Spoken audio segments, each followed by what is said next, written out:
أعوذ بالله من الشيطان الرجيم. بسم الله الرحمن الرحيم. شهر رمضان الذي أنزل فيه القرآن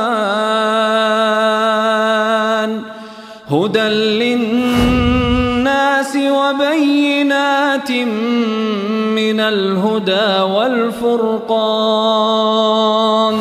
فمن شهد منكم الشهر فليصم. اعوذ باللہ من الشیطان الرجیم.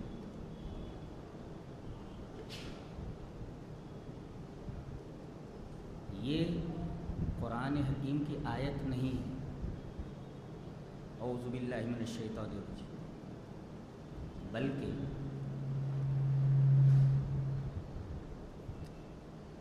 قرآن حکیم کی ایک آیت کریمہ پر عمل کرنے کے لیے نبی کریم صلی اللہ علیہ وسلم نے یہ جملہ ہمیں بتایا ہے. قرآن میں ہے فَإِذَا قَرَأْتَ الْقُرْآنَ فَاسْتَعِذْ بِاللَّهِ مِنَ الشَّيْطَانِ الرَّجِيمِ. جب آپ قرآن پڑھیں تو شیطان مردود سے اللہ کی پناہ چاہیں. تو شیطان مردود سے اللہ کی پناہ کیسے چاہیں؟ نبی نے بتایا کہ کہو اعوذ باللہ من الشیطان الرجیم. یہ اعوذ باللہ من الشیطان الرجیم قرآن کی آیت نہیں ہے، بلکہ سورہ نحل کی اس آیت کریمہ پر عمل ہے، اور نبی نے اس طریقے سے بتایا ہے. کسی مفسر نے بڑا اچھا کہا ہے کہ جب آپ کے دل میں یہ احساس ہو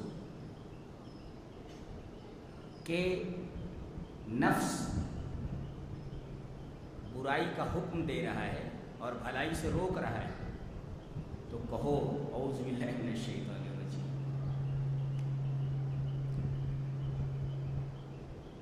بسم اللہ الرحمن الرحیم یہ آیت کریمہ ہے.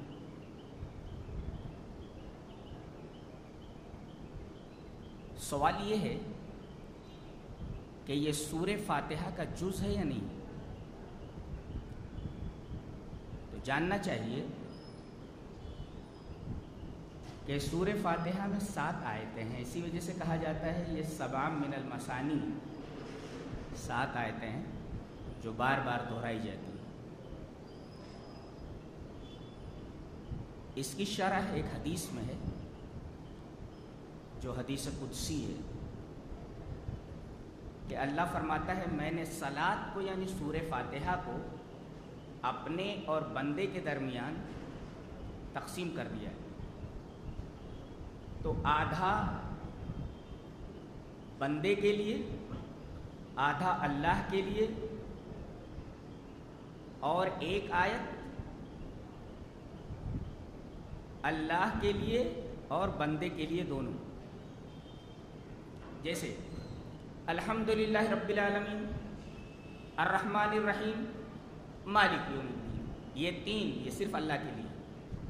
اچھا، پھر اہدنا الصراط المستقیم صراط الذین انعمت علیہم غیر المغضوب علیہم ولا الضالین، یہ 3 آیتیں صرف بندے کے لیے.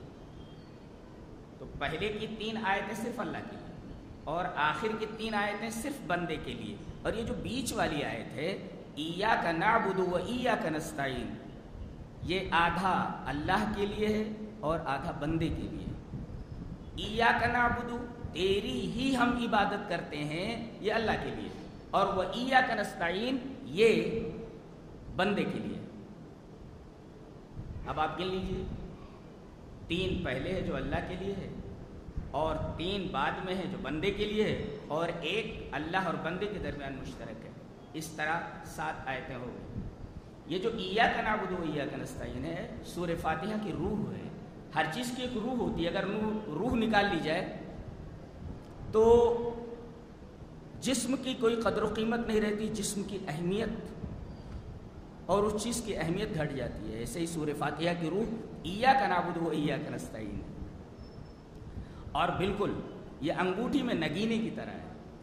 3 آیتیں ادھر ہیں، 3 آیتیں بعد میں ہیں، اور بیچ میں انگوٹھی میں نگینے کی طرح یہ آیت کریمہ ہے.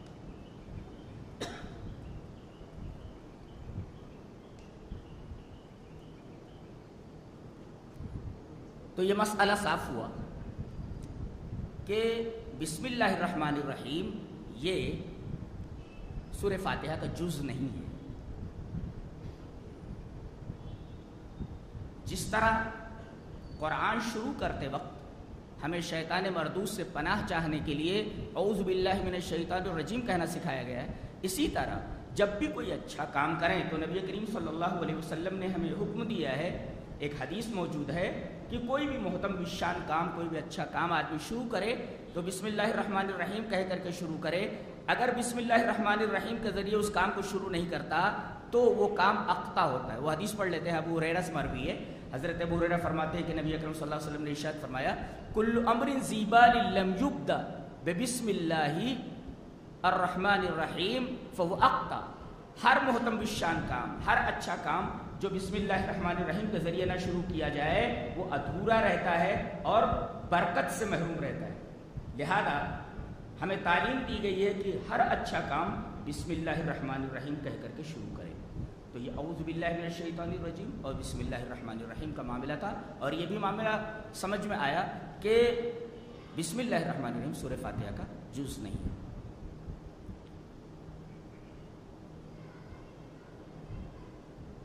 اور یہ روایت جو میں نے ابھی پڑھی ہے آپ کے سامنے کل امر ذی بال، یہ روایت امام نووی رحمۃ اللہ علیہ نے الاذکار کے اندر ذکر کیا ہے، اور امام جلال الدین سیوطی رحمۃ اللہ علیہ نے الدر المنصور کے اندر، اور دونوں نے کہا ہے کہ یہ حدیث حسن درجے کی ہے. اور امام نووی کہتے ہیں کہ اس حدیث کی سند حسن ہے اور جید ہے. اب دیکھیں الحمدللہ رب العالمین، اس کے بعد ہے الرحمن الرحیم، اس کے بعد ہے مالک یوم الدین. الحمدللہ رب العالمین کے اندر اللہ تبارک و تعالی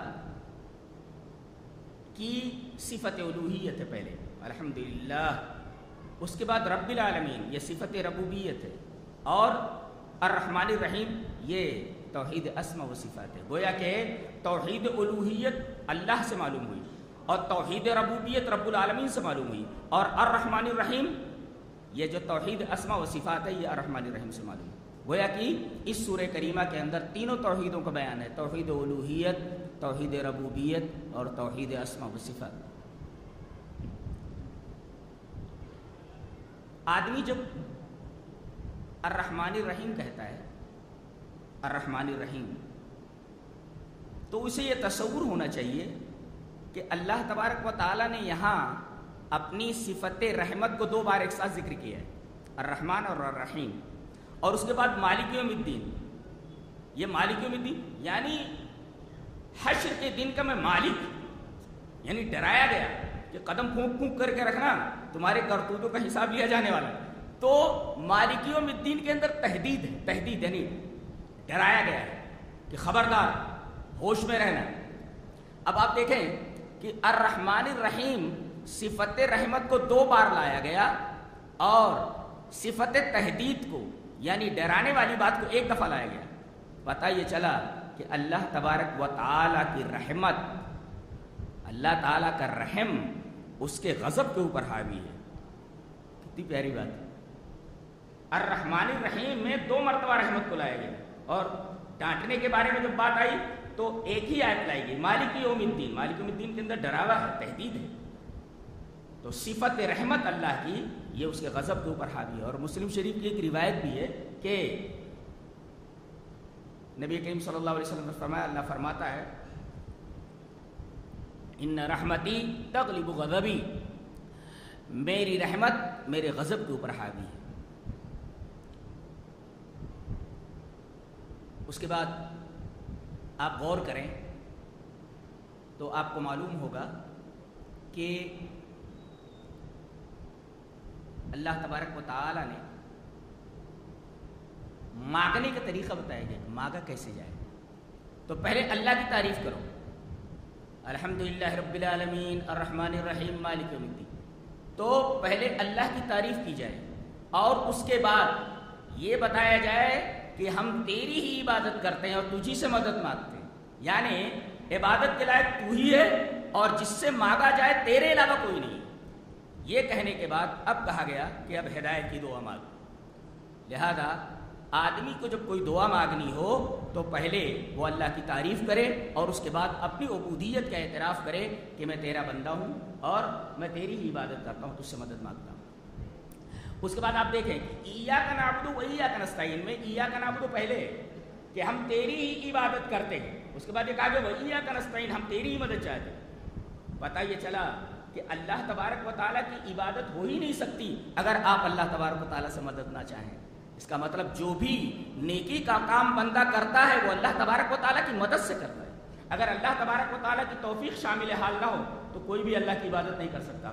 لہذا ایاک نعبد کو پہلے لائے گئے کہ ہم تیری ہی عبادت کرتے ہیں اور اس کے بعد کہا کہ ہم تجھی سے مدد مانگتے ہیں۔ اس کا مطلب یہ کہ ہم عبادت جو کر پا رہے ہیں اے میرے رب یہ تیری ہی توفیق سے اور تیری ہی مدد سے۔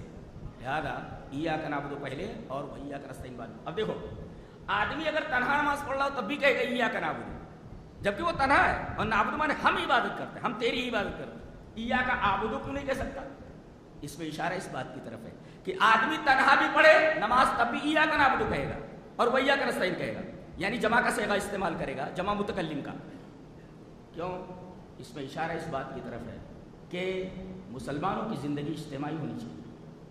دین اسلام مسلمانوں کو ایک اور متحد ہونے کا حکم دیتا ہے۔ اسلام دین فردی ہے، دین فردی نہیں ہے بلکہ دین اجتماعی ہے۔ مسلمانوں کو اجتماعیت کے ساتھ رہنا چاہیے۔ جب بھی یہ اجتماع ختم ہوا، یہ اتحاد ختم ہوا اور کوئی بھی قوم اگر منتشر ہو جائے تو دوسرے لوگ اس کے اوپر حاوی ہو جاتے ہیں۔ معلوم ہے کہ یہاں پر بادشاہی حکومت ہے ہندوستان میں، صرف 1200 انگریزوں نے گھس کر کے 40 کروڑ لوگوں کے اوپر غلبہ حاصل کر لیا۔ کیوں؟ 1200 انگریزوں نے، آپ کو سن کر ہے 1200 انگریزوں نے ہندوستان میں گھس کر کے 40 کروڑ لوگوں کے اوپر حکومت کی ہے۔ کیوں؟ اس لیے کہ ان کا شیرہ کا منتشر ہو گیا تھا، آپس میں یہ متحد نہیں تھے، آپس میں متفرق اور منتشر تھے۔ لہذا 1200 لوگوں نے 40 کروڑ لوگوں کے اوپر حکومت کی۔ تو اس میں اشارہ اس بات کی طرف ہے کہ مسلمانوں کو اجتماعی زندگی گزارنی چاہیے۔ اسلام دین اجتماعی ہے، دین فردی نہیں۔ اور کسی شاعر نے بہت اچھا کہا ہے کہ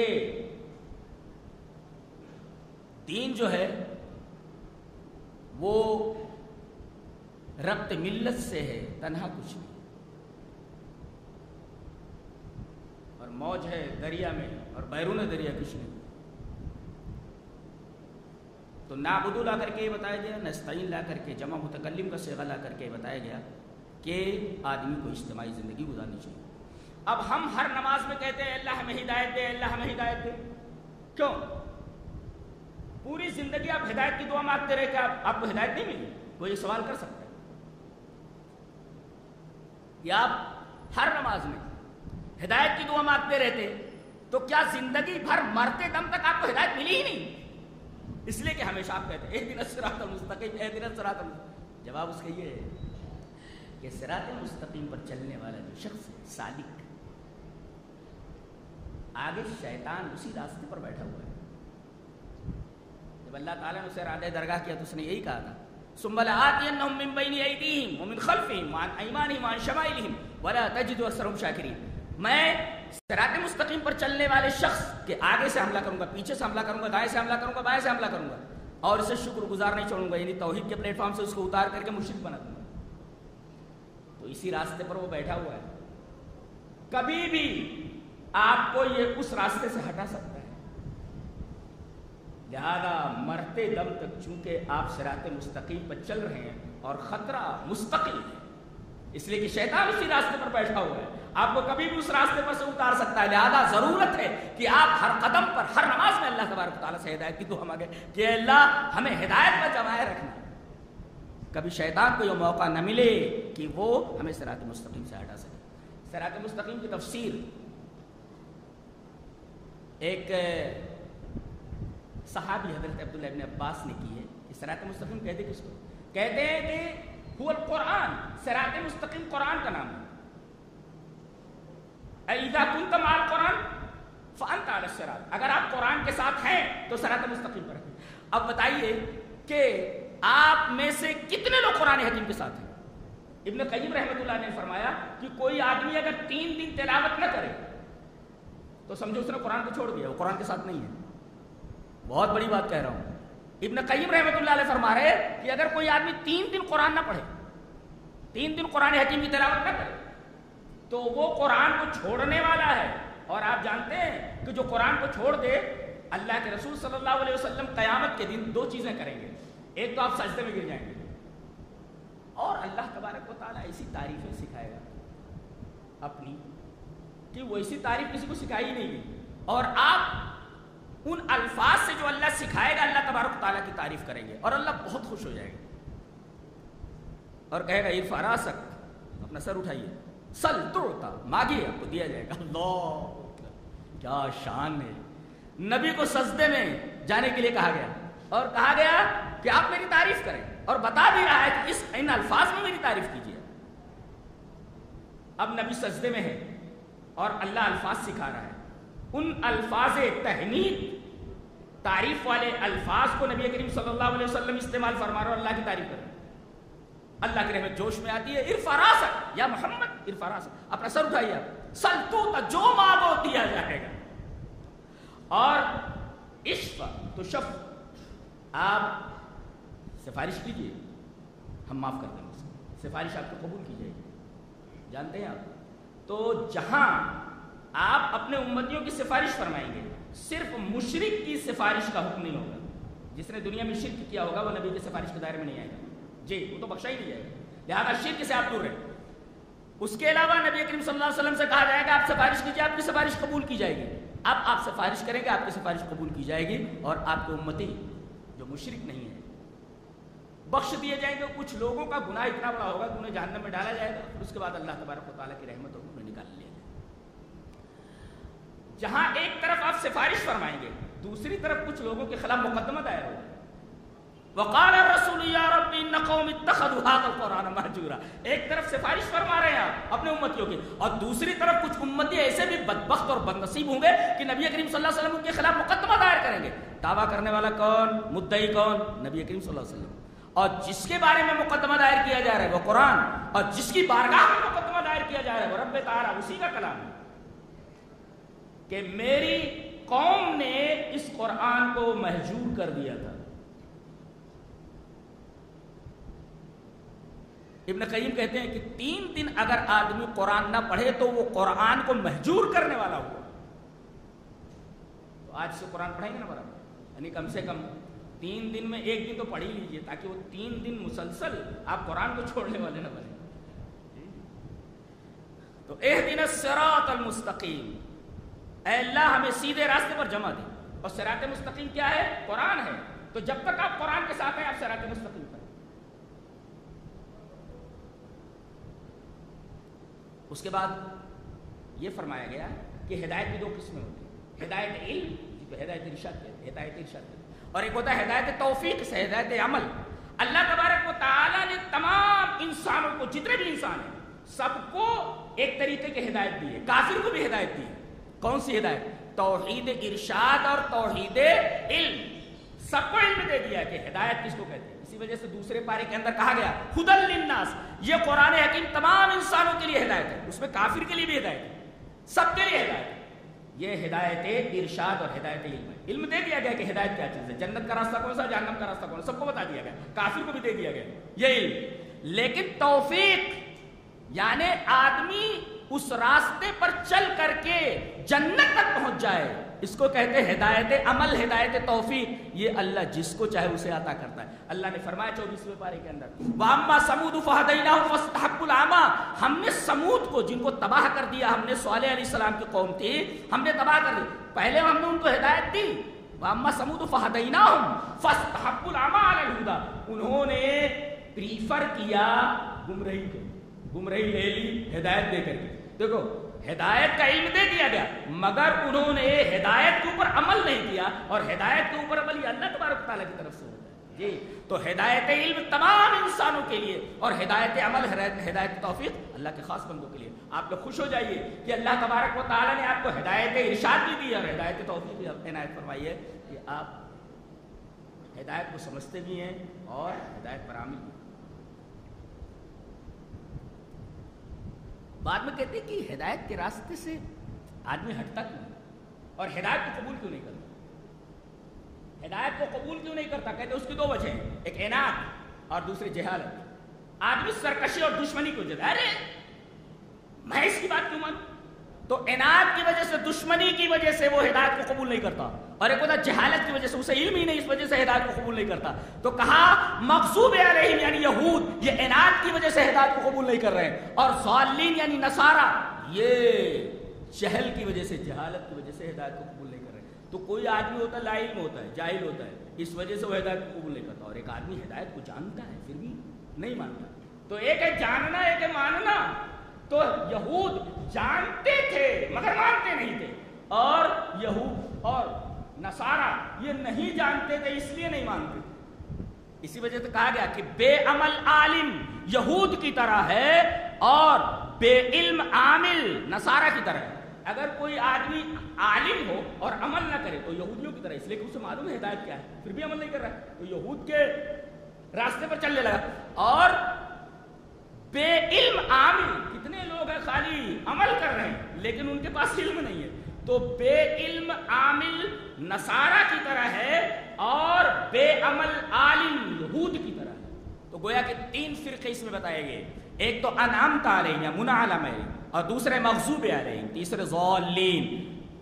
تو انعمت علیہم کون ہے؟ جن پر اللہ کا انعام ہوا، سارے کے سارے انبیاء، سارے کے سارے اولیاء، سارے کے سارے صحابہ، سارے کے سارے محدثین کرام، اور وہ لوگ جو ان کے راستے کے اوپر چل رہے ہیں، سب انعمت علیہم۔ خوش ہو جائیے، جو نبیوں کے راستے پر چل رہے ہیں وہ سب کے سب منعم علیہم۔ تو ایک ہے منعم علیہم جن کے اوپر اللہ کا انعام ہوا، دوسرے جن کے اوپر اللہ کا غضب ہوا، اور تیسرے جو بھٹک گئے۔ تو اب یہ تین ہیں، جنہوں نے علم کے مطابق عمل کیا یہ منعم علیہم، انعمت علیہم، صحابہ کرام، انبیاء، اور جن لوگوں نے علم پا لیا مگر عمل نہیں کیا یہ یہود ہے، اور جو جاہل تھے جنہیں علم ملا ہی نہیں اس لیے وہ سیدھے راستے پر نہیں آئے یہ نصارہ ہے۔ علم کے مطابق عمل کیا منعم علیہم، علم کے مطابق عمل نہیں کیا، علم تھا مگر عمل نہیں کیا یہ یہود ہے، اور علم تھا ہی نہیں اور عمل کرتے رہے یہ ضالین نصارہ۔ یہ مختصر گفتگو تھی سورہ فاتحہ پر، اور سورہ فاتحہ کی خصوصیت ہے، ابن قیم نے لکھا ہے کہ اگر آدمی کو اس کی تاثیر دیکھنی ہو تو کسی بھی بیماری کے اوپر پڑھ کر کے دعا کر کے دیکھ لے۔ اگر اس سورہ کریمہ کو کسی بھی بیماری، کسی بھی تکلیف میں اس کو پڑھ لے تو اس کی تاثیر عجیب ضرور دیکھے گا۔ یہ خصوصیت ہے اس سورہ کریمہ کی۔ اور یہ بھی یاد کر لیں آپ کہ اس سورہ کریمہ کا پڑھنا امام کے اوپر بھی واجب ہے اور مقتدی کے اوپر بھی واجب ہے۔ اگر کوئی آدمی سورہ فاتحہ نماز میں نہیں پڑھتا، چاہے وہ امام ہو مقتدی، اس کی نماز نہیں ہوتی، اس لیے کہ نبی نے اللہ کی بات نقل فرمائی ہے کہ یہ صلاۃ ہے، صلاۃ اس کو سورہ فاتحہ کو، اس کا نام ہے سورہ صلاۃ، اس کا مطلب اس کو اگر نہیں پڑھا جائے تو صلاۃ ہی نہیں ہوئی، نماز ہی نہیں۔ اس کے بعد سورہ بقرہ شروع ہوتی ہے۔ سورہ بقرہ میں یہ فرمایا گیا کہ یہ کتاب، اس میں کوئی شک نہیں، دنیا کے جتنے بھی رائٹرز ہیں، میں بھی لکھتا ہوں، کتابیں لکھتا ہوں، لیکن ہم لوگ مقدمے میں لکھ دیتے ہیں، ہر آدمی لکھتا ہے کہ اس کتاب میں غلطیوں کے امکانات ہیں، اس لیے کہ میں بشر ہوں، لہذا جو لوگ اس کتاب میں غلطی دیکھیں وہ ناچیز کو مطلع فرمائیں، اگلے ایڈیشن کے اندر اس کی تصحیح کر لی جائے گی۔ ہر رائٹر اپنی کتاب کے شروع میں اس بات کو ضرور لکھتا ہے، لیکن دنیا کی یہ واحد کتاب ہے کائنات کی جو صاف یہ کہتی ہے کہ اس کے اندر کوئی غلطی نہیں ہے۔ ہوش میں رہو، اس کتاب کے اندر ذرہ برابر کوئی شک نہیں، ذرہ برابر غلطی نہیں ہے۔ بتاؤ، جب اس کتاب کا دعویٰ یہ ہے کہ اس کے اندر کوئی غلطی نہیں ہے، اور ہر انسان کی کتاب کے اندر یہ لکھا ہوا ہوتا ہے کہ اس کے اندر غلطی کے امکانات ہیں، تو گویا دنیا کی تمام کتابیں ایک طرف اور قرآن حکیم ایک طرف، اس لیے کہ ان کتابوں کے اندر غلطیوں کے امکانات ہیں۔ ایک سائنٹسٹ کوئی سائنس کی تھیوری کا ایکسپلین کرتا ہے، آگے چل کر کے وہ تھیوری باطل ہو جاتی ہے۔ نیوٹن کے بعض کلیوں کو، بعض حقائق کو، بعض باتوں کو، اس کے نظریات کو آگے آنے والے سائنسدانوں نے باطل کیا کہ صحیح نہیں، نیوٹن کا یہ کلیہ اور یہ بات بالکل صحیح نہیں ہے۔ بہت ساری تھیوریز کو باطل کر دیا گیا اگلے سائنسدانوں۔ اسی طریقے سے بہت ساری کتابیں لکھی جاتی ہیں، آگے ان کتابوں کے اندر لکھی ہوئی بہت ساری باتوں کی تردید کر دی جاتی ہے، لیکن قرآن حکیم ایسی کتاب ہے جس کے اندر کوئی غلطی نہیں ہے۔ اور ایک بات یاد کر لی جائے کہ جیسا کہ ابھی آگے بتاؤں، چلیے آگے پھر بتاتے ہیں، پہلے یہاں بتا دیں کہ سب سے پہلے یہ دعویٰ کیا گیا کہ اس کتاب کے اندر کوئی شک نہیں ہے، کہ اس کتاب کے اندر کوئی غلطی نہیں ہے، اور یہ ہدایت ہے متقیوں کے لیے۔ ایک سوال یہ کہ ہدایت متقیوں کے لیے؟ جی ہاں، دیکھو، ایک آدمی اندھا ہوتا ہے اور ایک آدمی بینا ہوتا ہے۔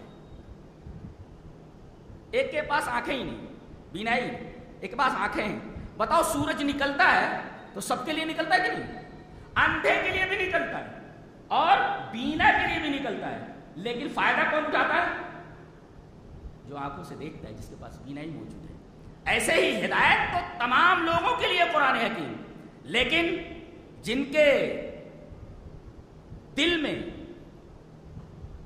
اللہ تبارک و تعالیٰ کا ڈر، تقوی، یا اسی طریقے سے اللہ نے فطرت میں جو حق کو قبول کرنے کی صلاحیت رکھی تھی، وہ غلط ماحول میں پھنس کر کے اس حق کی صلاحیت سے محروم ہو بیٹھا، تو ایسا آدمی اس اندھے کی طرح ہے۔ تو ہدایت تو تمام انسانوں کے لیے، جیسے سورج نکلتا ہے اندھے کے لیے بھی اور بینا کے لیے بھی، لیکن فائدہ کون اٹھاتا ہے؟ بینا۔ ایسے ہی قرآن حکیم ہدایت ہے تمام انسانوں کے لیے، لیکن فائدہ وہی اٹھاتے ہیں جو بینا ہے، جن کی آنکھوں کی روشنی باقی ہے۔ اندھا سورج سے کیا فائدہ اٹھا سکتا ہے؟ شاعر نے بہت اچھا کہا ہے کہ گر نبینت برو شب پر چشمے آفتاب را چے گناہ۔ اگر چمگادڑ کو دن میں کچھ نظر نہ آئے تو اس میں سورج کا کیا گناہ ہے؟ سورج کی کیا خطا ہے؟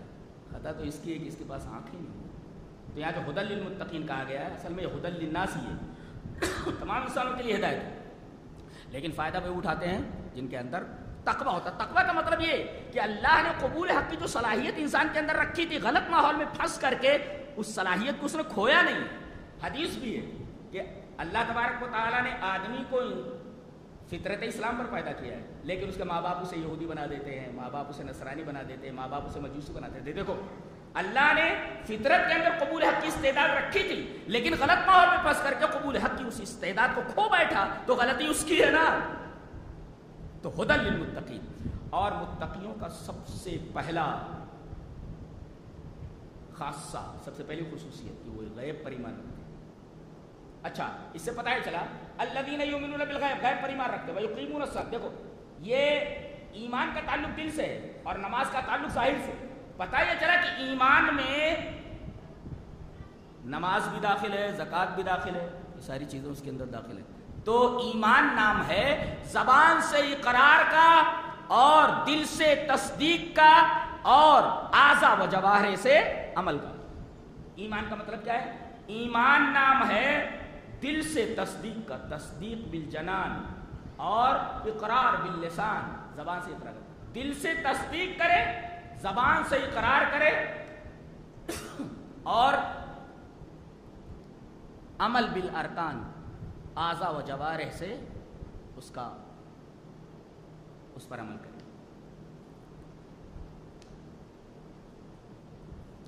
اس کے بعد کہا گیا کہ جس کے اندر یہ 7 صفتیں موجود ہوں، ایمان بالغیب ہو، نماز پڑھتا ہو، اللہ نے جو دیا اس میں سے خرچ کرتا ہو، اسی طریقے سے پچھلی کتابوں کے اوپر ایمان رکھتا ہو اور قرآن پر ایمان رکھتا ہو، آخرت پر ایمان رکھتا ہو۔ آپ گنیں گے تو 7 چیزیں ہیں۔ 7 چیزیں اگر کسی کی زندگی میں آ گئی تو اولئک علی ھدی من ربہم، یا کہا کہ علی ھدی من ربہم، علی استعلا کے لیے آتا ہے، علی مانے اوپر، جیسے انگریزی میں کہتے ہیں آن، جیسے دا mobile is on the table, یہ آن کے معنی میں تھا، اعلیٰ اعلیٰ اوپر کے معنی میں. اس کا مطلب یہ اولئک علی ہدی من ربہم، یہ 7 صفتیں اس کے اندر آ جائے وہ ہدایت پر ہے. ہدایت پر ہے کا مطلب یعنی آدمی کے پاس اگر ہدایت آ جائے تو سمجھو وہ بلند ہو گیا. ہدایت آدمی کو بلند کرتی ہے، اس کے مقابل میں گمراہی آدمی کو پست کرتی ہے. مسلمانوں کی اکثریت گمراہ ہو چکی ہے، لہذا پستی ان کا مقدر ہو نہیں کی. صحابہ کرام مختصر تھے، تھوڑے تھے، لیکن ہدایت کے اوپر تھے. اللہ تبارک و تعالیٰ نے انہیں قدم قدم پر کامیاب کیا. اولئک علی ہدی من ربہم واولئک هم المفلحون. کامیاب رہے برابر ہو، اس لیے کہ ہدایت پر تھے. ہدایت آدمی کو اونچا اٹھاتی ہے، بلند کرتی ہے، اور اس کے مقابلے میں ضلالت گمراہی میں آدمی مبتلا ہو جائے تو پستی اس کا مقدر بن جاتی ہے. آج پوری دنیا کے اندر دیکھ لیجیے، خصوصاً ہندوستان کے اندر نام کے مسلمان ہیں. اب دیکھیے ان کا عقیدہ درست نہیں. عقیدہ اگر درست ہے تو عمل درست نہیں، عمل درست ہے معاملات درست نہیں. یہ ساری چیزیں آپ دیکھیں تو ہمارے اندر جو کمیاں ہیں، ان کمیوں کی وجہ سے ہمارے اوپر یہ تمام کے تمام عذابات مسلط ہیں. تو اعلیٰ لا کر کے بتایا گیا کہ ہدایت آدمی کو اونچا اٹھاتی ہے، اس کے مقابل میں ضلالت آدمی کو پستی کے اندر لے جاتی ہے. مسلمانوں کی اکثریت ضلالت میں مبتلا ہے. اس کے بعد یہ کہا گیا کہ قول کی اہمیت نہیں ہوتی جب تک کہ آدمی اس پر عمل نہ کرے. دعویٰ تو آدمی بہت کرتا ہے، لیکن دعوے کی دلیل اگر موجود نہ ہو تو اس دعوے کی کیا اہمیت ہے؟ آدمی کوئی دعویٰ کرے اور اس کے بعد دعوے کی دلیل نہ ہو تو اس دعوے کی کوئی اہمیت نہیں. اسی طرح آدمی زبان سے کچھ کہے مگر عمل سے کر کے نہ دکھائے تو اس قول کی کیا اہمیت ہے؟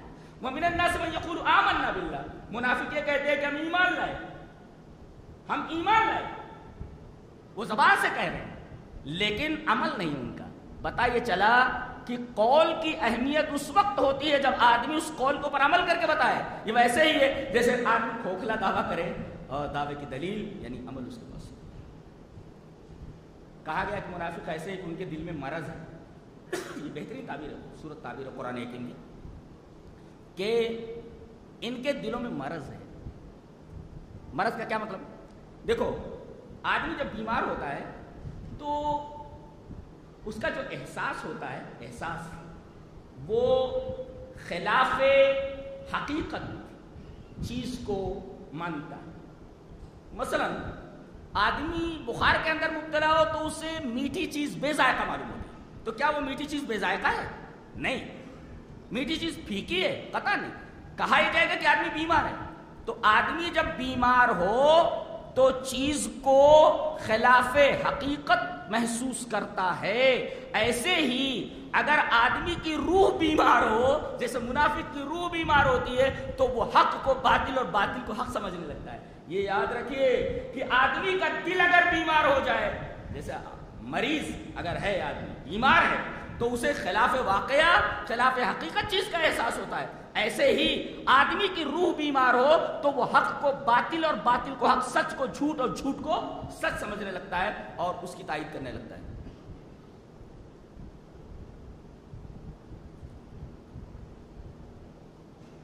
اس کے بعد یہ فرمایا گیا کہ منافقین میں سے کچھ ایسے ہیں، دو منہیں ہیں، دو رخیں ہیں. جب مسلمانوں کے ساتھ ملتے ہیں وَإِذَا لَقُوا الَّذِينَ آمَنُوا قَالُوا آمَنَّا، جب مسلمانوں سے ملتے ہیں کہتے ہیں ہم ایمان لائے. اور جب اپنے شیاطین سے ملتے ہیں وَإِذَا خَلَوْا إِلَىٰ شَيَاطِينِهِمْ قَالُوا إِنَّا مَعَكُمْ، ہم تمہارے ساتھ. یہ دیکھو مسلمانوں سے ملتے ہیں کہتے ہیں ہم تمہارے ساتھ ہیں، اور جب اپنے شیاطین سے ملتے ہیں تو کہتے ہیں ہم تمہارے ساتھ ہیں. دیکھو یہاں منافقین کو، ان کے ساتھیوں کو شیطان کہا گیا. اس کا مطلب انسان بھی شیطان ہو سکتا ہے اگر شیطانوں جیسا عمل کرنے لگے تو. اس کا مطلب ہوا کہ ایک شیطان انسانوں میں کا بھی ہوتا ہے جیسے ایک شیطان جنوں میں کا ہوتا ہے. وَإِذَا خَلَوْا إِلَىٰ شَيَاطِينِهِمْ، جب اپنے شیاطین کے ساتھ ہوتے تو کہتے ہیں ہم تمہارے ساتھ ہیں، ایسا بولتے ہیں. یعنی ان کی زندگی دو رخی ہوتی، دو رخی ہوتی، اور کہتے ہیں ہم اصلاح کرنے والے ہیں. قَالُوا إِنَّمَا نَحْنُ مُصْلِحُونَ، ہم اصلاح کرنے والے، ہم اصلاح کرنے والے. پتہ یہ چلا بہت سارے لوگ اصلاح کا دعویٰ کرتے ہیں کہ ہم اصلاح کرتے ہیں، لیکن حقیقت میں وہ اصلاح نہیں کرتے بلکہ افساد کرتے ہیں. وہ ان کے ہاں اصلاح نہیں بلکہ صرف اور صرف فساد ہے. اس کے بعد فرمایا گیا یا ایھا الناس اعبدوا ربکم. ابن عباس فرماتے ہیں کہ اللہ نے جو ہے فرمایا کہ اے لوگو تم لوگ اپنے رب کی عبادت کرو. عبادت کا لفظ جہاں بھی قرآن میں آیا وہاں مراد توحید ہے. اللہ کہتے توحید لے کر کے اگر اللہ کے پاس گیا آدمی تو اس کی بخشش کے امکانات موجود ہیں، آدمی بخش دیا جائے گا. شرک لے کر کے اگر نہیں گیا تو لہذا جہاں جہاں قرآن میں عبادت ہے وہاں مراد توحید ہے. یا ایھا الناس اعبدوا ربکم الذی خلقکم. ایک سوال ہے، جو پیدا کرتا ہے وہی عبادت کے لائق ہے، جو پیدا نہ کر سکے وہ عبادت کے لائق نہیں. یہی تو ہے، یا ایھا الناس اعبدوا ربکم الذی خلقکم. اے لوگو تم اپنے اس رب کی عبادت کرو جس نے تم کو پیدا کیا. تو پیدا کرنے والا عبادت کے لائق نہیں، عبادت کے لائق، جو پیدا نہ کر سکے وہ عبادت کے لائق نہیں ہے. اب بتاؤ، کسی سائنٹسٹ سے پوچھ لیا جائے تم نے کیا پیدا کیا، تم نے کیا پیدا کیا؟ کوئی چیز پتہ نہیں. ایک مچھر نہیں پیدا کر سکتے. یہ تو دعویٰ کیا گیا نا 17ویں پارے کے اندر. جب تم ایک مچھر نہیں پیدا کر سکتے، تم خالق نہیں ہو سکتے، تو تم عبادت کے لائق کیسے ہو سکتے ہو؟ اور عجیب بات یہ ہے کہ جو لوگ اللہ کو چھوڑ کر کے دوسری چیزوں کی عبادت کرتے ہیں، جب ان سے پوچھا جائے کہ انہوں نے کیا چیز پیدا کی، نہ بتائیں. اور جب انہوں نے کوئی چیز پیدا نہیں کی، خالق نہیں، تو عبادت کے لائق کیسے ہو سکتے؟ عبادت کے لائق وہی ہو سکتا ہے جو خالق ہو، کریٹر ہو. کریشن عبادت کے لائق نہیں ہوتی، کریٹر عبادت کے لائق ہے. اور اللہ کے علاوہ کوئی کریٹر نہیں. ساری کی ساری چیزیں کریٹڈ ہیں، کریشن. کہتے ہیں 26 آیتیں قرآن سے نکال دو. یہ اللہ نے فرمایا وَإِن كُنتُمْ فِي رَيْبٍ مِّمَّا نَزَّلْنَا عَلَىٰ عَبْدِنَا فَأْتُوا بِسُورَةٍ مِّن مِّثْلِهِ. فرمایا کہ ایک سورت ایسی لے کر کے آؤ. ایک دعویٰ کیا گیا، پہلے کیا گیا کہ ایسی 10 سورتیں لے کر کے آؤ، خاموشی. کہا گیا ایک سورت لے کر کے آؤ، خاموشی. ایک جگہ کہا گیا ایک آیت لے کر کے آ جاؤ، ایک آیت لے کر. ایک جگہ کہا گیا ایک جملہ لے کر کے آ جاؤ. آج تک کوئی آدمی ایک جملہ بنا کر نہیں لا سکا. اللہ نے اتنی حفاظت فرمائی ہے. 26 آیتیں کیسے نکالی جا سکتی ہیں؟ اللہ، اس کے اندر آج تک کوئی ترمیم نہیں کر سکا ہے، نہ بڑھا سکا ہے، نہ گھٹا سکا ہے. لہذا اس طریقے کی باتیں پاگل پن اور حماقت کے سوا کچھ نہیں. جو چیز ہو ہی نہیں سکتی، جس کا محافظ اللہ ہو، باطل نہ تو اس کے آگے سے آ سکتا ہے، نہ اس کے پیچھے سے آ سکتا ہے. اس کے اندر نہ تو کمی ہو سکتی ہے، نہ بیشی ہو سکتی ہے. لہذا اس طریقے کی ہر کوشش ایک احمقانہ فعل ہے، ایک بے وقوفانہ عمل ہے، جو ہو ہی نہیں سکتا. جس کا محافظ اللہ ہو، اسے دنیا کا جہد تو ریجیکٹ کرے گی؟ کیسے ریجیکٹ نہیں کرے گا؟ اس کی حفاظت اللہ نے کی، قدم قدم پر اس کی حفاظت فرمائی. اور قیامت ٹھیک ہے، اگر کوئی آدمی کسی طریقے سے نکالنے کی بھی کوشش کرے تو گلی گلی میں، تو ابھی ایک حافظ سے آپ سن رہے ہیں، گلی گلی میں چھوٹے چھوٹے بچے پورے قرآن کا حافظ، ان کے دلوں سے وہ 26 آیتیں کیسے نکالیں؟ اللہ. تو وَإِن كُنتُمْ فِي رَيْبٍ مِّمَّا نَزَّلْنَا عَلَىٰ عَبْدِنَا فَأْتُوا بِسُورَةٍ مِّن مِّثْلِهِ. ایسی ایک سورت لا کر کے بتاؤ. اور بتایا گیا کہ اس طریقے کی حرکتیں جو لوگ کرتے ہیں، قرآن بنانے کی کوشش کرتے ہیں، قرآن کے اندر ترمیم یا بگاڑ کی کوشش کرتے ہیں، اگر یہ قرآن جیسی کوئی آیت نہ بنا سکیں، فَإِن لَّمْ تَفْعَلُوا وَلَن تَفْعَلُوا فَاتَّقُوا النَّارَ الَّتِي وَقُودُهَا النَّاسُ وَالْحِجَارَةُ. ایسے آدمیوں کے بارے میں بتا دو کہ یہ ذرا اس آگ سے بچیں جس کا ایندھن انسان اور پتھر ہے. اعدت للکافرین. یعنی قرآن حکیم کے بارے میں اس طریقے کی کوئی گفتگو کرنے والا کافر ہے، اور اس کے لیے جہنم کا عذاب تیار ہے. اب دیکھو جہنمیوں کا بیان ہے، اس کے بعد جہاں اللہ جہنمیوں کا بیان کرتا ہے اور ان کے عذابات کا ذکر کرتا ہے، وہیں جنتیوں کے انعام کو ذکر فرماتا ہے کہ ان کو انعام کیا ملنے والا ہے. دیکھو، ایک دعویٰ کیا گیا کہ اگر تم ایمان والے ہو تو ہم 3 چیزوں کا وعدہ کرتے ہیں. کیا؟ وَبَشِّرِ الَّذِينَ آمَنُوا وَعَمِلُوا الصَّالِحَاتِ أَنَّ لَهُمْ جَنَّاتٍ تَجْرِي مِن تَحْتِهَا الْأَنْهَارُ. ایک تو باغات جنت کے اندر. دوسرے كُلَّمَا رُزِقُوا مِنْهَا مِن ثَمَرَةٍ رِزْقًا قَالُوا هَذَا الَّذِي رُزِقْنَا مِن قَبْلُ وَأُوتُوا بِهِ مُتَشَابِهًا. پھل فروٹ.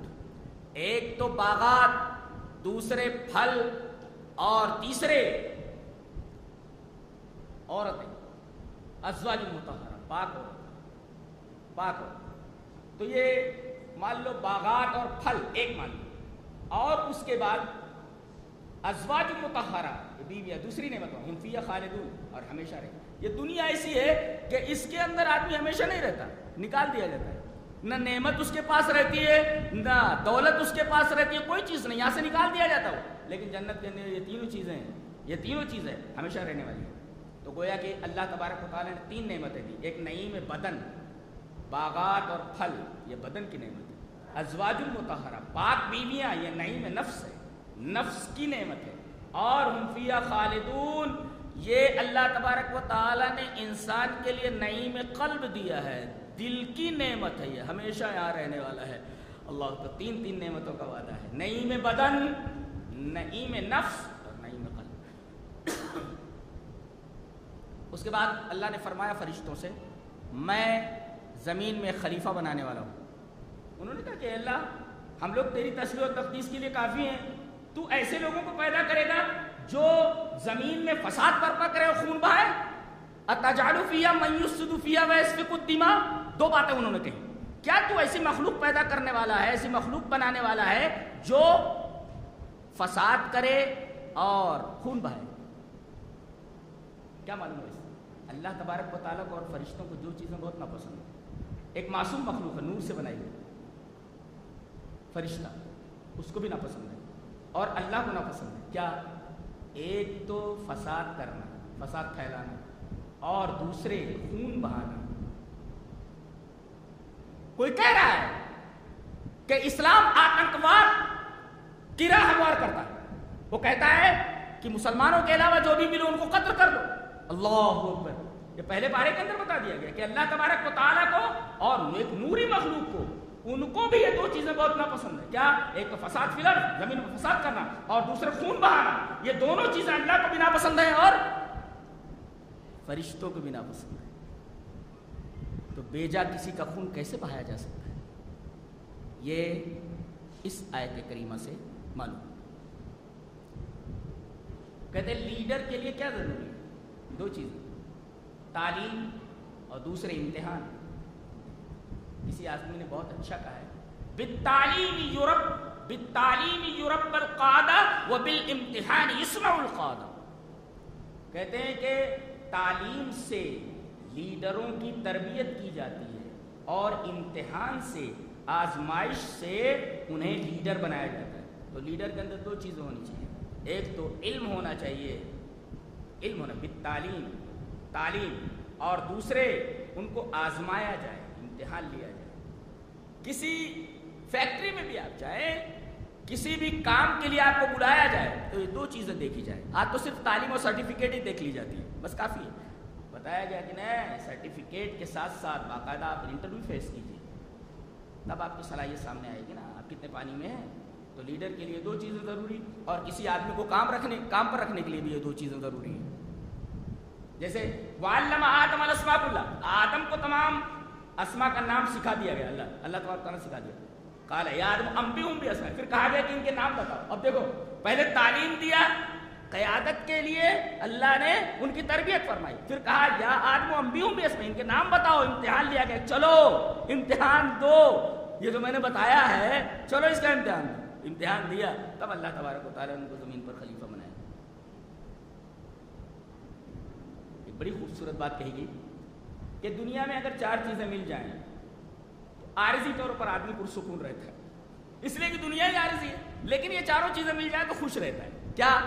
ایک تو مکان مل جائے, اور دوسرے بیوی مل جائے, اور تیسرے کھانا مل جائے, اور چوتھے آزادی مل جائے, حریت. دیکھیں ایک آیت کے ٹکڑے کے اندر چاروں چیزیں بتا دی گئی. ہم نے کہا یا آدم اسکن, مکان دیا جا رہا ہے, سکونت دیا جا رہا ہے, اسکن مکان دے دیا گیا. ویا آدم اسکن انت وزوجک, بیوی دے دی گئی. اسکن سے سکن یعنی مکان دے دیا گیا, اور زوج سے بیوی دے دی گئی, اور وکلا منہا, کھاؤ پیو, کھانا دے دیا گیا. حیث شئتما, جہاں چاہو, یہ آزادی. تو یہ چار چیزیں اگر کسی کو مل جائے, مکان, بیوی, کھانا, اور اسی طریقے سے آزادی, یہ چاروں چیزیں اگر مل جائیں تو یہ متطلبات الحیات الکریمہ, یہ ایک بہتر زندگی کے تقاضے ان کے ڈیمانڈس ہیں. اگر یہ چار چیزیں مل گئی تو آدمی سمجھو خوشحال ہے. قیامت کے دن اللہ تبارک و تعالیٰ فرماتا ہے کہ یہ ساری کی ساری چیزیں جو دنیا میں تمہیں عارضی طور پر دی گئی ہیں, یہ ساری کی ساری چیزیں قیامت کے دن تمہیں دائمی طور پر عطا کی جائیں گی. اس لیے کہ دنیا میں ہر چیز جو تمہیں عطا کی گئی ساری کی ساری عارضی ہے. یہ چاروں چیزیں ہماری جنت کے اندر آ جاؤ, ہم ہمیشہ کے لیے دیتے ہیں. یہاں جو نعمت تمہیں عطا کی گئی وہ تو دے کر ہم چھین لیتے ہیں, لیکن ہماری جنت کے اندر آ جاؤ, یہ چاروں چیزیں ہم پرماننٹ دیتے ہیں. یہ چاروں چیزیں جن کو مل جائے دنیا میں خوشحال ہیں, اچھے ہیں, بہترین زندگی ان کی. لیکن یہ چاروں چیزیں اگر ہمیشہ کے لیے حاصل کرنا, دائمی طور پر, تو پھر ہماری جنت میں آ جاؤ. اس کے بعد فرمایا گیا قلنا اہبطوا منہا جمیعا، اللہ تبارک تعالیٰ نے خلیفہ بنایا کہ آپ زمین میں اتر جاؤ. اب ہماری ہدایت آئے گی. فمن تبع ہدایا فلا خوف علیہم ولا هم يحزنون. تو جو آدمی میری ہدایت پر عمل کرے گا، پتہ یہ چلا کہ آسمان سے اترنے والی جو ہدایت ہوتی ہے اس کے اوپر عمل کرنا. فلاں امام صاحب نے یہ کہا، فلاں مولوی صاحب نے یہ کہا، فلاں علامہ صاحب نے یہ کہا. یہ مولوی صاحب، امام صاحب اور علامہ صاحب، ان کی بات کی کوئی اہمیت نہیں ہے. ہدایت کا تعلق اوپر سے. اللہ تبارک تعالیٰ نے فرمایا یہ آدم جا رہے ہیں، اب ہم ہدایت بھیجیں گے اس لیے کہ ہدایت کا تعلق اوپر سے ہے. اوپر سے ہونے والی، اوپر سے آنے والے ہدایت کے اوپر آپ عمل کریں گے تو آپ کامیاب. فمن تبع ہدایا فلا خوف علیہم ولا هم يحزنون. ایک مفسر بڑا اچھا لکھتا ہے کہ السائر بلا هدى اللہ، اگر اللہ کی ہدایت کے بغیر کوئی آدمی سیدھے راستے پر چل رہا ہے تو جان لو خطوۃ تزید خوفا واخرى تملؤ حزنا، کہ ایک قدم جو وہ آگے رکھے گا تو خوف والا قدم ہوگا اور دوسرا رکھے گا تو اندیشے والا. یعنی جو اللہ کی ہدایت کے بغیر اس راستے پر چل رہا ہے تو قدم قدم پر اسے خوف اور قدم قدم پر اسے حزن. فلا خوف علیہم ولا هم يحزنون، ایک قدم خوف کا تو دوسرا قدم حزن کا. اور اگر آدمی کو اس راستے پر بلا خوف اور بلا حزن کے چلنا ہے تو اوپر سے آنے والی ہدایت خود اللہ اس پر عمل کرے. اس کے بعد کہا گیا کہ کبھی کبھی ایسا ہوتا ہے کہ صبر کا توشہ آدمی لے کر کے چلتا ہے. کہتے ہیں بہت صبر کیا. کیا بولتا ہے؟ بہت صبر کیا، حد ہو گئی صبر کی. کہتے ہیں صبر کا پیمانہ لبریز ہو گیا ہے، چھلک جاتا ہے. ہوتا ہے، بالکل ٹھیک ہے، محاورہ بالکل صحیح ہے. اللہ نے فرمایا وَاسْتَعِينُوا بِالصَّبْرِ وَالصَّلَاةِ. کبھی کبھی ایسا ہوتا ہے کہ صبر کا پیمانہ لبریز ہو جاتا ہے. آدمی ایسے مقام پر پہنچ جاتا ہے جہاں صبر کا دامن ہاتھ سے چھوٹ جاتا ہے. وہاں کہا گیا کہ کبھی کبھی صبر کا توشہ ختم ہو جاتا ہے اور صبر کا دامن آدمی ہاتھ سے چھوڑ دیتا ہے. تو وہاں ایک کام کرو، بالصبر، صبر کا دامن ہاتھ سے چھوٹ جائے تو والصلاۃ، تو اب نماز سے مدد. اس کا مطلب اگر صبر کے اندر کمی آ جائے یا صبر کا دامن ہاتھ سے چھوٹتا دکھائی دے تو آپ کو مدد لینی ہے، استمداد کرنا ہے، مدد لینی ہے کس سے؟ نماز سے. اس وجہ سے کہا گیا وَاسْتَعِينُوا بِالصَّبْرِ وَالصَّلَاةِ. اسی وجہ سے صبر کے بعد صلاۃ لائیں. صبر کے ساتھ بھی آپ کو مدد لینی ہے اور نماز کے ساتھ. ایک نکتہ بڑا پیارا ایک مفسر نے لکھا ہے، بہت غور سے سنا. ہمارے ہاں آدمی زندگی بھر اگر کوئی گناہ کرتا ہے، زندگی بھر گناہ میں مبتلا کرتا ہے، ایک پوائنٹ ایسا ہوتا ہے کہ وہاں سے آدمی ڈائیورٹ ہوتا ہے کہ میرے رب اب کتاب زندگی جو سیاہ ہے پوری کی پوری، میرے رب اب میں یہاں سے اپنی زندگی بدلتا ہوں، میں تیری طرف آتا ہوں. نادم ہوتا ہے اپنے گناہوں کے اوپر. اب دیکھو ایک آیت کریمہ دیکھو، بنی اسرائیل نے کیا کیا تھا؟ بچڑا بنا لیا تھا. بچڑا بنا کر پوجا شروع کر دی تھی، یعنی اللہ کو چھوڑ کر کے انہوں نے بچڑے کی پوجا شروع کر دی تھی. سزا کیا دی گئی؟ فَتُوبُوا إِلَىٰ بَارِئِكُمْ فَاقْتُلُوا أَنفُسَكُمْ. یہ جو تم نے گناہ کیا ہے، بت پرستی کی ہے، بچڑے کی پوجا کی ہے، تو اب تم لوگوں کی توبہ اس طرح ہوگی کہ ایک دوسرے کو قتل کرو، تب تمہاری توبہ قبول ہوگی. بغیر قتل کے تمہاری توبہ قبول نہیں کی جائے گی. ایک دوسرے کو قتل کرو، یہ توبہ ہے. فَتُوبُوا إِلَىٰ بَارِئِكُمْ فَاقْتُلُوا أَنفُسَكُمْ. تمہاری توبہ کب قبول ہوگی؟ جب تم اپنے آپ کو قتل کرو گے، ایک دوسرے کو قتل کرو. ایک مفسر نے بڑا اچھا لکھا ہے کہ توبۃ بنی اسرائیل اراقۃ الدم وفی دیننا اراقۃ دموع الندم. کہتے ہیں کہ بنی اسرائیل کی توبہ یہ تھی کہ ایک دوسرے کا خون بہائیں، لیکن ہمارے دین اسلام کے اندر توبہ یہ ہے کہ آدمی ندامت کے آنسو بہا دے. وہ حدیث بھی آپ کو معلوم ہے، 7 آدمی عرش کے سائے کے نیچے ہوں گے. ان میں سے ایک آدمی وہ ہوگا کہ جس نے تنہائی میں اللہ تبارک و تعالیٰ کو یاد کیا، اپنے گناہوں کو یاد کیا اور اسی آنکھوں سے آنسو بہ پڑے. تو ان آنسوؤں کی اتنی قدر و قیمت ہے اللہ تبارک و تعالیٰ کے. اللہ اکبر. یعنی اگر آنکھ سے آنسو نکل پڑے تو اللہ تبارک و تعالیٰ ان آنسوؤں کی اتنی قدر و قیمت رکھتا ہے کہ اس کے اوپر جہنم کی آگ حرام کر دیتا ہے. محشر کی گرمی سے بچانے کے لیے اپنے عرش کے سائے میں اسے جگہ دیتا ہے، آواز لگاتا ہے آ جاؤ ادھر. جن لوگوں نے تنہائی میں اپنے گناہوں کو یاد کیا اور مجھ سے ڈر کر اپنے آنکھوں سے آنسو نکالے، ایسے لوگ ذرا میرے عرش کے سائے میں آ جائیں. تو وہاں توبہ کیسے قبول ہوتی تھی؟ خون بہانا پڑتا تھا. اور ہمارے یہاں توبہ کیسے قبول ہوتی ہے اسلام میں؟ ندامت کے آنسو بہاؤ. وہاں خون بہاؤ, یہاں ندامت کے آنسو بہاؤ. کتنا فرق ہے دونوں میں؟ ایک طرف آنسو ہے, ایک طرف خون ہے. ایک نقطہ اور کہتے ہیں کہ بنی اسرائیل بھٹک رہے ہیں میدانوں میں. مصر سے تو نکال کر کے لے آئے, دریا پار آ گئے. اچھا دریا پار ہوئے تو ایک بڑا پیارا نقطہ ایک جگہ بیان کیا گیا ہے, میں نے پڑھا کہ یہ تو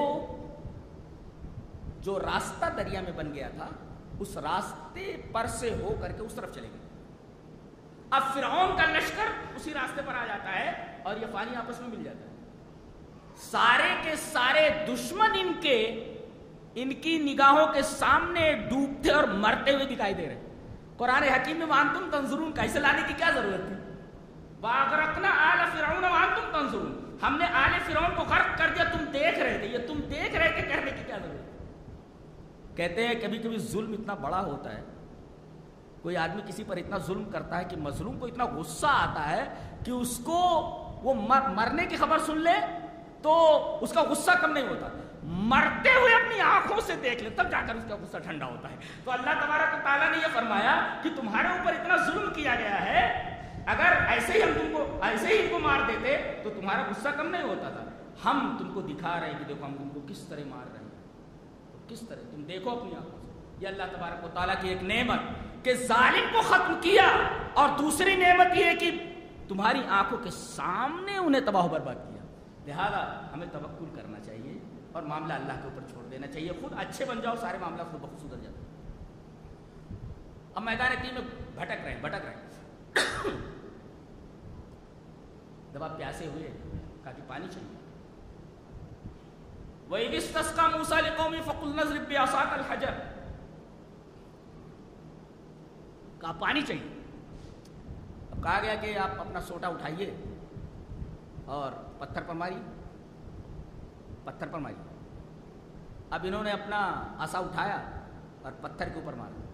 پتھر سے ایک چشمہ نہیں 12 چشمے پھوٹ پڑے. کتنے چشمے پھوٹے؟ 12 چشمے. ایک سوال کرتا ہوں, لاٹھی سے پتھر ٹوٹتا ہے کیا؟ اور پتھر ٹوٹ بھی جائے تو اسے پانی نکلتا ہے کیا؟ نہیں نا. تو انسان کے پاس جتنی سکت ہے اتنی تدبیر کرے, بقیہ معاملہ اللہ کے اوپر چھوڑ دے. لاٹھی سے پتھر نہیں ٹوٹتا. اور نہ اللہ فرماتا ہے کم سے کم جتنا تمہارے پاس طاقت و قوت ہے اتنا تو لگاؤ. لاٹھی مارنے کی قوت ہے, لاٹھی ماری ہے پتھر کے اوپر. اب اتنا کام جو تمہاری طاقت کے اندر تھا وہ تم نے کر دیا, بقیہ پتھر کا توڑنا اور پتھر سے پانی نکالنا یہ ہمارا کام ہے. اور اس میں ایک نقطہ یہ بھی ملا کہ حالات کتنے بھی خراب ہوں, مشکلات کتنی بھی آ جائیں, کبھی آدمی کو مایوس نہیں ہونا چاہیے. کیوں؟ اس لیے کہ جب اللہ پتھر سے ایک نہیں 12 چشمے نکال سکتا ہے تو ایک مشکل سے 12 آسانیاں کیوں نہیں نکال سکتا؟ ایک مشکل سے 12 آسانیاں کیوں نہیں نکال سکتا جب ایک پتھر سے 12 چشمے نکال سکتا؟ اس میں نقطہ یہ ہے کہ آدمی کو اللہ پر بھروسہ اگر ہے تو مشکلات میں سے ایک آسانی نہیں بلکہ کئی آسانیاں نکال دے گا.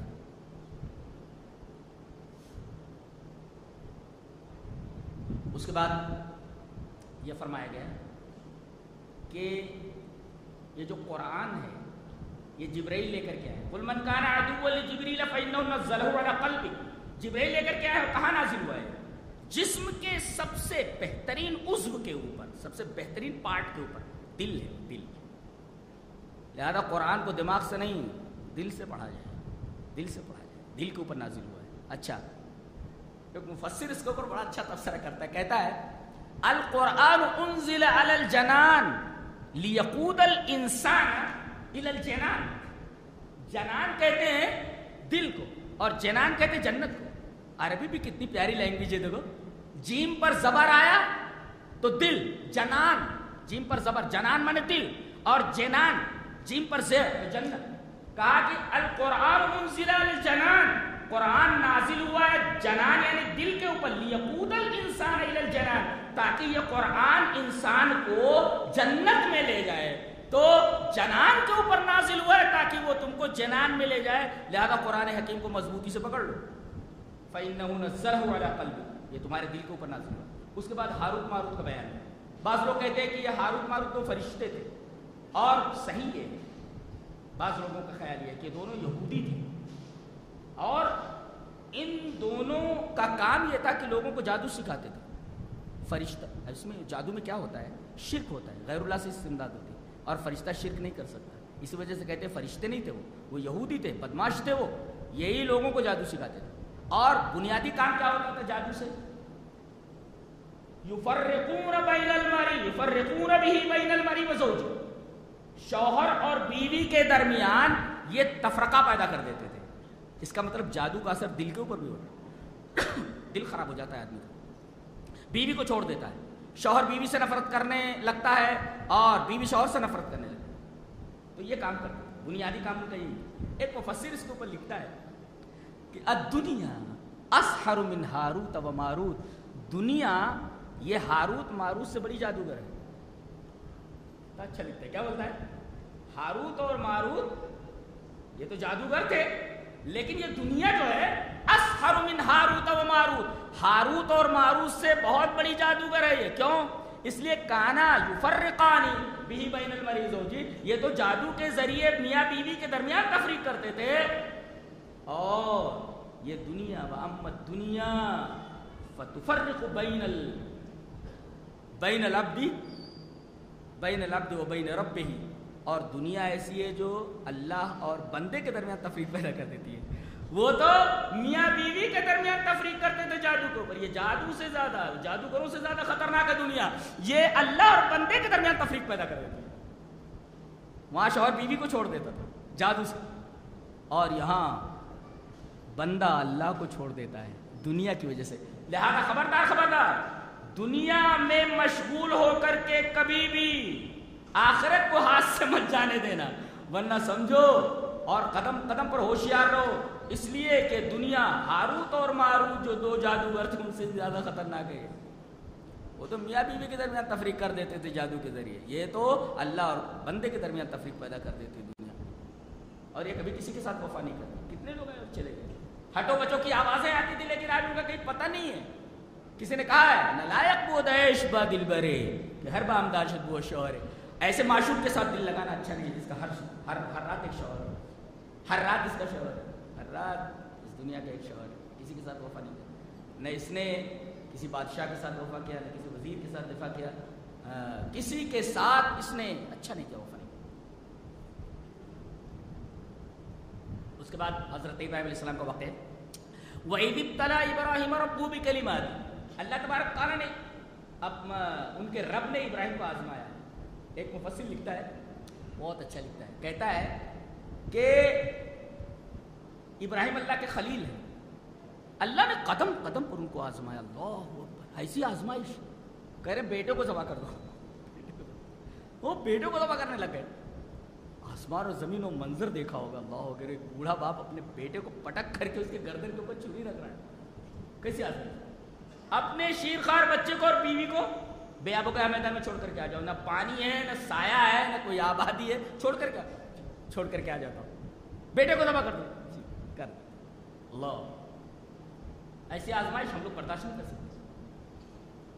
ایک نکتہ لکھتا ہے مفسر کہ اللہ کا خلیل ہے ابراہیم، اللہ کے دوست، واتخذ اللہ ابراہیم خلیل، جب اپنے خلیل کو اتنی بڑی بڑی آزمائشوں کے اندر ڈال سکتا ہے، جو انبیاء کے متبعین ہیں ان کے اوپر تو آزمائشیں آنے والی ہیں، لہذا ہم تو سب سے بڑے نبی جناب محمد رسول اللہ صلی اللہ علیہ وسلم کے متبعین ہیں اور ان کے فالوورس ہیں، لہذا انبیاء کے اوپر جب اتنی بڑی بڑی آزمائشیں آتی ہیں تو ان کے فالوورس کے اوپر آزمائشیں آنی ہی ہیں، لہذا آزمائشیں آئیں تو آنکھیں نہ چرائیں بلکہ ان آزمائشوں کو فیس کریں، آپ گھبرائیں، اس لیے کہ یاد رہے کہ اللہ تبارک و تعالیٰ نے اپنے خلیل تک کو آزمایا۔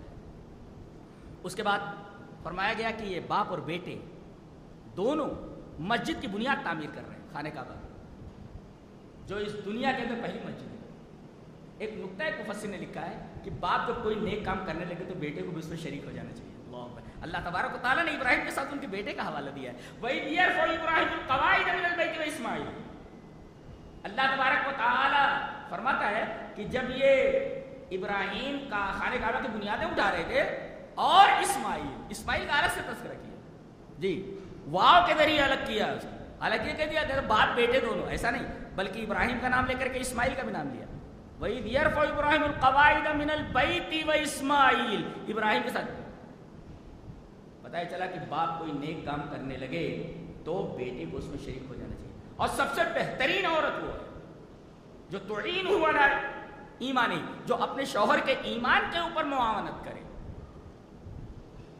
تنگی کرسی کے اندر زندگی بسر کر لے، لیکن شوہر کو حرام کاموں کی طرف مائل نہ کرے کہ معیار زندگی کو بلند کرنا ہے، اسٹینڈرڈ آف لائف کو اونچا کرنا ہے تو تم رشوت لو، سود خوری کرو یا کوئی اور کام کرو جسے اللہ اور اس کا رسول ناپسند کرتا ہے. تو بہترین عورت ہو اور بہترین لڑکا وہ جو باپ کے نیک کاموں میں شریک رہے. وہ اسماعیل کا حوالہ دے کر بتائیے. اور ایک نکتہ یہ ہے کہ آدمی کو دعا اگر اللہ سے قبول کروانی ہو کہ اللہ میری یہ دعا قبول کر لے، تو دعا کی قبولیت کا سب سے بہترین وقت کیا ہے بتایا گیا. وَإِذْ يَرْفَعُ إِبْرَاهِيمُ الْقَوَاعِدَ مِنَ الْبَيْتِ وَإِسْمَاعِيلُ رَبَّنَا تَقَبَّلْ مِنَّا. دیکھو مسجد بنا رہے ہیں، ایک نیک کام کر رہے ہیں اور اس وقت دعا کر رہے ہیں، لہذا کوئی نیک کام آپ کریں نا تو اس وقت اللہ سے دعا مانگے، دعا قبول ہو جائے گی. یہ نکتہ ملا.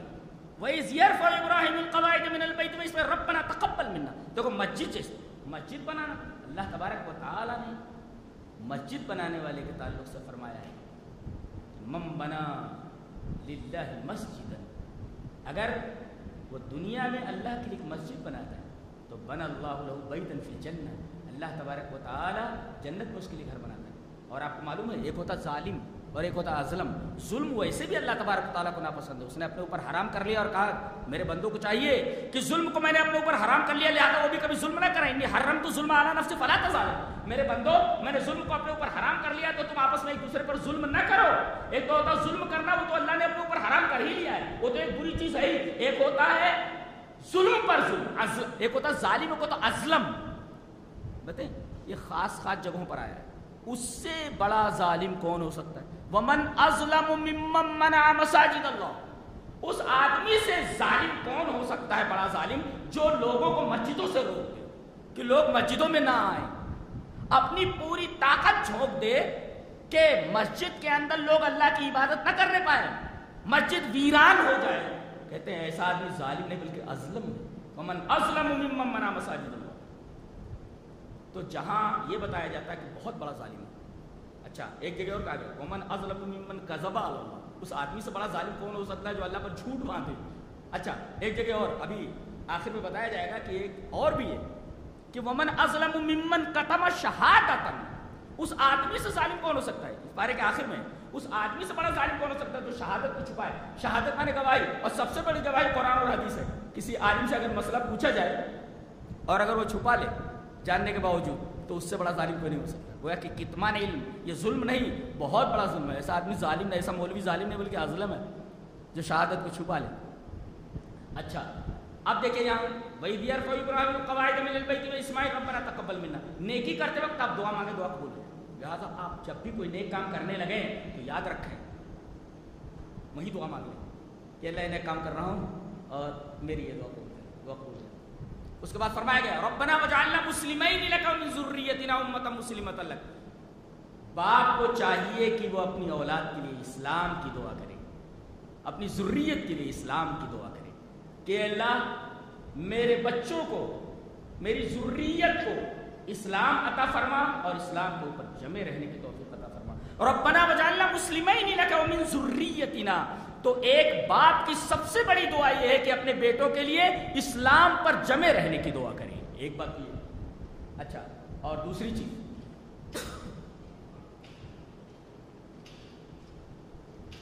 باپ کی سب سے بڑی وصیت اپنے بیٹوں کے لیے تمسک بالدین ہے، یعنی دین کے اوپر مضبوطی سے جمے رہنا.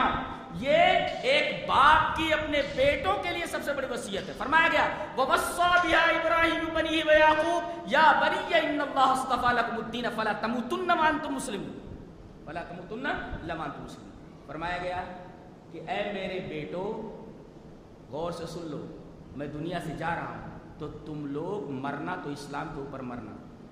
ایک نکتہ بتاؤں, آدمی کسی چیز کے اوپر مرے, اسلام کے اوپر مرے, اختیار ہے اسے؟ نہیں, اختیار نہیں ہے اسے. اسلام پر مرے اسے اختیار نہیں ہے. اسلام کے اوپر مرے اسے اختیار کہاں ہے؟ اسلام کے اوپر مرنے کے لیے اختیار کہاں ہے؟ تو اسلام کے اوپر کیسے مرے؟ جب اسلام کے اوپر مرنے کا اسے اختیار ہی نہیں ہے تو یہ کیوں کہا گیا کہ تم اسلام ہی کے اوپر مرو, مسلمان ہو کر ہی مرو؟ ایک مفسر نے اس نکتے کو بہت اچھی طرح واضح کیا, کہا کہ من مات علی شیء مات علیہ, جو آدمی کسی چیز کے اوپر زندگی میں رہتا ہے اسی کے اوپر مرتا ہے. وہ من مات علی شیء بعث علیہ, اور جو کسی چیز کے اوپر مرتا ہے اسی کے اوپر اٹھایا جاتا ہے. تو اگر تم اسلام کے اوپر زندگی پر چل رہے تو اللہ توفیق دے گا کہ تم اسلام کے اوپر چل رہے ہو. لہذا اگر تم کو اسلام کے اوپر مرنا ہے تو اسلام کی زندگی تمہیں اختیار کرنی ہے. من مات علی شیء مات علیہ, من عاش علی شیء مات علیہ. کوئی آدمی کسی چیز کے اوپر اگر زندہ رہتا ہے تو اسی کے اوپر اسے موت آتی ہے. لہذا آدمی کو اسلامی زندگی گزارنا چاہیے, ورنہ وہ اسلام کے اوپر اس کی موت آنے والی نہیں ہے. اور جو آدمی جس چیز کے اوپر مرے گا اسی کے اوپر اٹھایا جائے گا. ایک بات تو مت. اور جو وصیت کر رہے ہیں کہ ما تعبدون من بعدی, ما تعبدون من بعدی, میرے بعد کس کی عبادت کرو گے؟ تو تمام بیٹے بولتے ہیں صرف اللہ کی عبادت کریں گے. اس کا مطلب یہ ہے کہ مرتے وقت سب سے بہترین وصیت اپنے بچوں کے لیے توحید کی وصیت. جی, اس کے بعد یہ فرمایا کہ صبغۃ اللہ, اللہ کا رنگ اپنے اندر پیدا کرو. رنگ سمجھتے ہیں؟ اب یہ ہینڈکچف ہے, اگر اس کو رنگنا ہے تو اسے کسی رنگ کے اندر ڈال دیجیے, رنگ کو پانی میں ڈالیے اور اس ہینڈکچف کو اس کے اندر ڈال دیجیے. اب اس کے اندر دو چیزیں ہوں گی, ایک تو رنگ ظاہری طور پر آپ کو نظر آئے گا, رنگ دکھائی دے گا کہ لال ہے کہ پیلا. تو کہا گیا کہ یہ دین جو ہے نا, اسلام, یہ اللہ کا رنگ ہے. یعنی مسلمان کہیں بھی ہو اسلام دکھنا چاہیے اس کے ظاہر سے. بات کرے تو اسلام چھلکے, چلے تو اسلام چھلکے, بیٹھے تو اسلام چھلکے, عبادت کرے تو اسلام چھلکے, معاملہ کرے تو اسلام چھلکے, کوئی بھی کام کرے اسلام نظر آنا چاہیے جیسے رنگ نظر آتا ہے کپڑے کے اوپر. اور ایک چیز اور, جب اسے رنگین پانی میں سادے کپڑے کو ڈالا جاتا ہے تو رنگ کپڑے کے ہر جز کے اندر سرایت کر جاتا ہے. جی, کپڑے کے ایک جز کے اندر. اشارہ اس بات کی طرف ہے جیسے رنگ کپڑے کے ہر جز کے اندر سرایت کر جاتا ہے, ایسے ہی تمہاری زندگی کے ہر لمحے میں اسلام سرایت کر جانا چاہیے جیسے رنگ کپڑے کے ہر جز کے اندر سرایت کر جاتا ہے. اور اس میں عیسائیوں کا بھی رد ہے. رد کیا؟ وہ کسی کو عیسائی جب بناتے تھے, بھئی یہودی ہے یا کسی اور مذہب کا ماننے والا ہے, تو اس کو اگر عیسائی بناتے تھے تو طریقہ تھا ان کا, بیپٹائز کرتے تھے. بیپٹائز کا مطلب بپتسمہ دینا. بیپٹائز کس طرح کرتے تھے؟ ایک حوض کے اندر زرد پانی, ایک پانی ہوتا تھا جس کے اندر زرد رنگ ڈال دیتے اور اس آدمی کو اسی زرد رنگ کے اندر ڈال دیتے, پانی کے اندر ڈال دیتے. اب جب نہا کے نکلتا تھا تو وہ زرد رنگ اس کے اوپر دکھائی دیتا تھا. اللہ تبارک و تعالیٰ نے تمسخراً, تحقیراً کہا کہ یہ کیسا رنگ ہے, یہ تو چند دن کے بعد اتر جائے گا, ایسا رنگ نہیں چاہیے. اللہ کا رنگ تو وہ جو زندگی بھر انسان کے اوپر لگا رہے اور انسان سے کبھی جدا نہ ہو, یہ اللہ کا رنگ.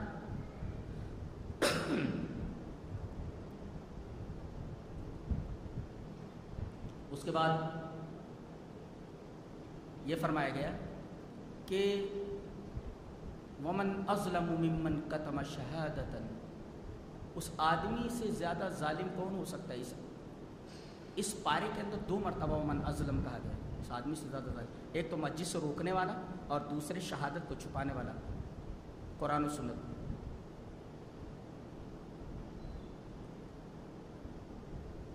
اور کتمان علم بظاہر ایسا لگتا ہے کہ یہ عمل نہیں ہے اس لیے کہ وہ چھپا رہا ہے نا, لیکن قرآن حکیم سے کرو اللہ بغافل عما تعملون, اس کا مطلب کتمان علم وہ چھپا رہا ہے, ظاہر نہیں کر رہا ہے, عمل نہیں کر رہا ہے, لیکن اس کے باوجود کتمان علم کو عمل. یہ عجیب بات ہے, کتمان علم ایک عمل ہے.